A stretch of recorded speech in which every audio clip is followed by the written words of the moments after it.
then you start to compare. And when you start to compare, you're like, oh, all right, well, let me compete, because if I feel like I'm better than her, then that gives me some type of validation. Yes. But the thing is you've got to compete with yourself. Yeah. Why would this person even have everything?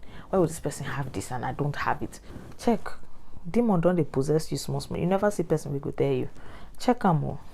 That's how it starts. All right, we're ready to learn. What are the main reasons women betray each other? Why? Self-hatred. Self-hatred. Self-hatred. I see in you what I refuse to see in me. And as long as I can point it out to you, I don't have to look at me. So as a result of self-hatred, we don't honor our relationship. Person has to shine the eye. Like, you need to really be shining your eyes. Let your eye be shining and be doing all the calculations, because these days, all these people that you call friends don't know what they even have in mind against you. You need to start being careful and taking notes. May God help us in Jesus' name. For me, I'm not here to talk about Portia Williams, okay? So if you are thinking I'm coming here to talk about Portia Williams, forget it. I'm here to talk about friendship and betrayal. Everything I think friendship should be about, everything friendship means to me, betrayal and my experiences, other people's experiences, things like that. If you know you will be interested in all these type of things, or I have to talk about friendship and betrayal, keep watching.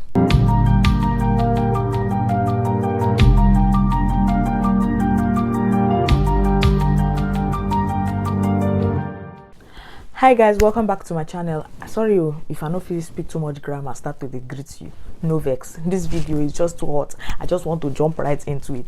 I am Lollyd. If you're seeing me for the first time, thank you so much for clicking this video. These days, one has to be very careful. The people you call friends. In fact, you need to be guided. Like, you need to be led, practically led by God, that yes, this person is actually genuine.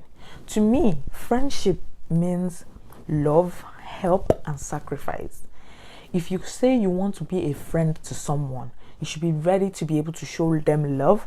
You should be ready to be able to help them. And you're supposed to be able to sacrifice.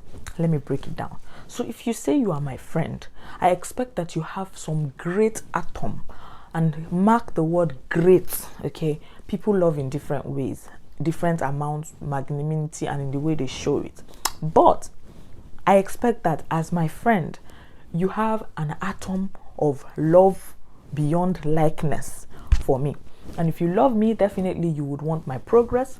You would want me to do better. You would want me to progress in life. You would want me to be happy.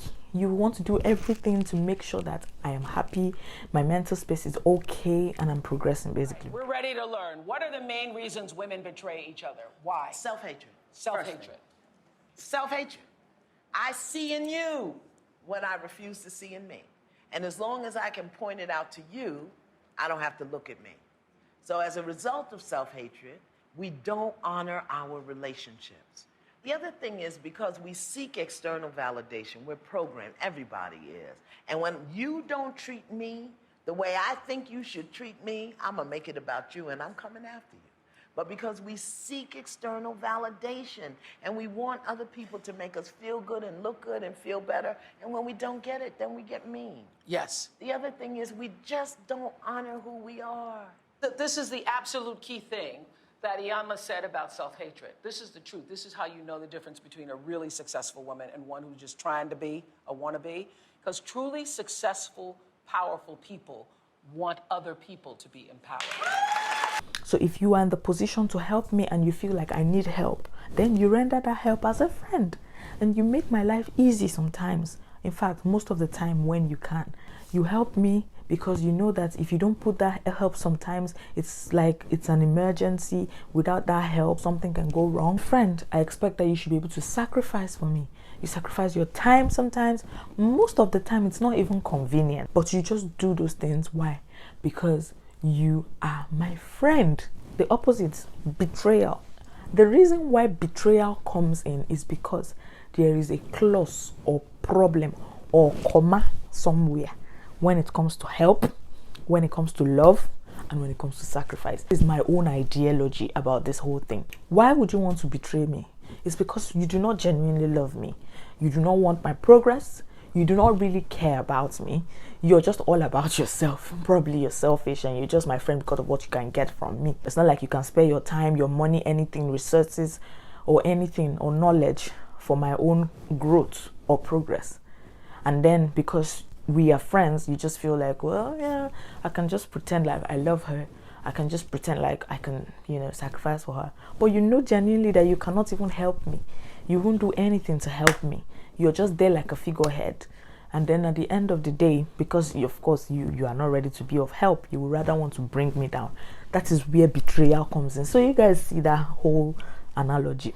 I'm going to help you. I'm going to help lift you up. Truly successful people want to lift you up because they want you to feel the light that they feel. That is the difference And between also those who are wannabes. That's how you always know. Okay.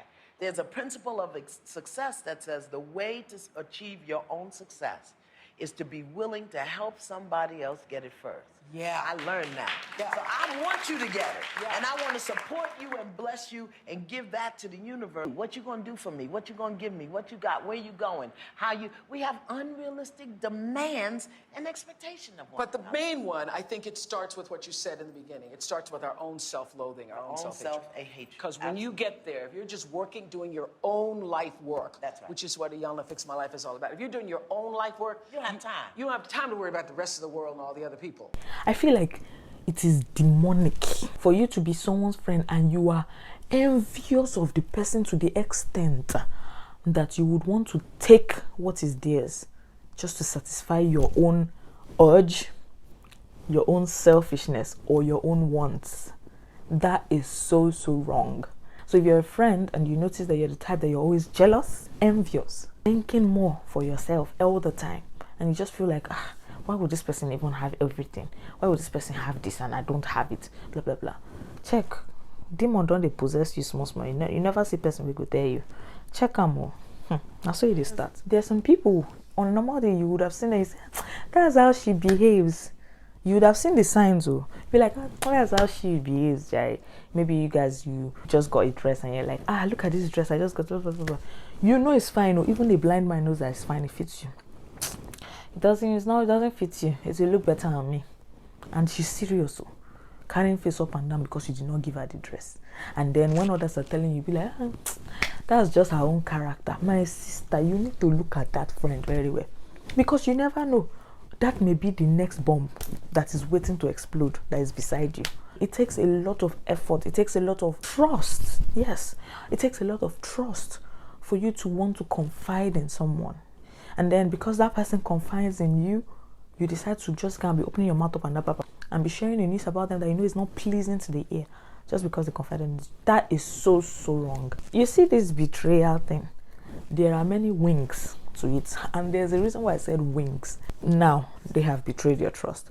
Now it could be personal. Maybe the person went behind you. The person is even trying to seduce your husband, collect or have what is already yours just because they feel like they deserve it better. They should have it, not you. The one I call pretense, it serves pretense like a dish. That one is mean. Like a video I saw, I'll see if I can insert that video. Just look at how she's looking at this lady, looking at her up and down.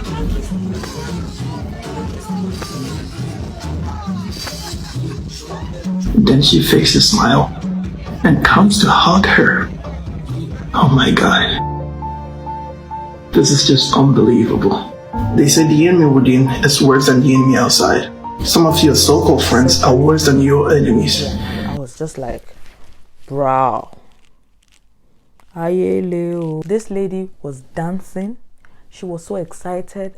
She felt like she had her loved ones in quotes, loved ones, friends and family around. And she was dancing, concentrating on her dance, happiness, thinking everyone is happy for her. And there was that friend, Portia kind of friend at the back, eyeing her seriously. You know how those people behave? They are possessed human beings. I mean to say, demons in human form. And then when it was like the girl was going to turn to her direction, then she now fixed a smile and smile like, oh, I'm so happy for you. God bless your new home. And then in her mind, it's in the pepper ram. Hey, Jesus. Things are happening. Listen, as real as I can put it, I need you to get this. Everybody ain't your friend. Just because they standing next to you doesn't mean they want the best for you. Just because they smile in your face doesn't mean they loyal behind your back. Understand, real situations expose fake people. So when it gets real, you're gonna see who's real. When you get down on life, you're gonna see who's down for you straight up. I just gotta be real. Everybody in your circle might not be in your corner. Everybody you call a friend might not be a friend. People pretend well. Sometimes it's the ones riding with you that really ain't riding for you. Sometimes it's the ones closest to you that's silently competing with you. Just because they're your best friend doesn't mean they always want the best for you. Listen to me. Don't confuse the length of the friendship for the strength of the friendship. Don't let the history keep you in the misery. Just because they grew up with you doesn't mean they want to see you grow. I mean, what's the point of having people around you that ain't for you? What's the point of having people stand by your side that don't really got your back? Because you're real, because you're loyal? That's not loyalty. That's stupidity. Don't let your loyalty become your slavery. And do you know another thing that pains me the most? It is we women that is our enemies. You hardly, and I don't even, like, I said it with my full chest, like, you hardly see men in this type of circle of shit. Usually we women that are usually envious of ourselves. It's we women that are looking at, hey, this person is bigger than me. Hey, this is this. Men, they look out for each other most of the time. They're ready to sacrifice. They're ready to help. It's very rare that you will see a man having a friend on the wedding day eyeing the guy like, what is this one feeling like? It is women you will see that are doing that kind of. Why? Women, but why? I'm in the makeup industry, and I see a lot of competition going on. Like all of the women are competing with each other, and I really don't understand why. Because there's enough opportunities to go around. So why the cattiness? Well, ladies, Courtney wants to know. So you're speaking specifically, why are women in particular being catty with each other in a business where you feel we could be in unity? Absolutely. I mean, from my experience of meeting catty people, and I think it's so dope you were a makeup artist. I started out a makeup artist. Shout out to you, girl. That's a really amazing gift of art. Well, we women, we're very introspective, we're very analytical, and we're hyper emotional, right? Those are our giftings, right? But you're taught in society and culture, in school, who's the most popular? I mean, my yearbook was like, who's the most popular? Who's the funniest? You know, and then all of a sudden later on, now our life is about Instagram likes and follows, right? And it's all about comparisons, right? You can never be the prettiest. You can never be, you know, the achievement in whatever business you own and stuff. So I just feel like we're in a culture that constantly compares yourself. But if you don't have it set in your mind that you should only be competing with yourself in order to win in life, then you're gonna fall wayside to all of those pressures in the world. I think competition that way, because I believe there's healthy competition and then there's unhealthy competition. Healthy competition is when you are inspired by what someone else is doing and you believe that you can do it yourself. Unhealthy competition is when you see someone and it stems from your insecurity. I feel like women are very self-critical, so that sometimes they project that criticism onto other people. So then, like Jeannie was saying, then you start to compare. And when you start to compare, you're like, oh, all right, well, let me compete, because if I feel like I'm better than her, then that gives me some type of validation. Yes. But the thing is you've got to compete with yourself. I never wanted to feel like I had to compete for a man's attention. Like, I just never had the energy to do it. But I feel like we live in a society where patriarchy kind of makes women feel like there isn't enough room for all of us. Yes. You know, and there's always been this kind of feeling like you only get a couple spots. So it's like we start feeling like, all right, well, there ain't enough room for you. I got to be here too. Or there's only got to be one, the best. There can only be one. Which is not true. And there can be so many. And when we band together, we're stronger, just like by numbers. Why do we behave like that? Why are we our own enemies? Women supporting women, that's what we're supposed to be doing. We're supposed to be supporting each other. We're supposed to be bringing each other up. We're supposed to be making sure that things go well for each other. not to be bringing ourselves down, looking for how the other person will come down. It's not good. There are consequences to these things. So everyone should be alert at this time. Like, the world is evil. Things are changing. Things are happening. Unimaginable things. Review the kind of people that you call friends. What is this person bringing to me? Is this person's friendship bringing progress my way? Am I learning from this person? Am I teaching this person something? Are we impacting each other? If all you do as friends is just sit down and gossip, that is not friendship. And that's not what friendship is about. I just want to mention something. If you are a friend to anyone, you've got to be ready to be loyal. Take away that loyalty, friendship means nothing. I appreciate you guys, and now I'm going to go. Bye for now. I'll see you in my next one. Bye.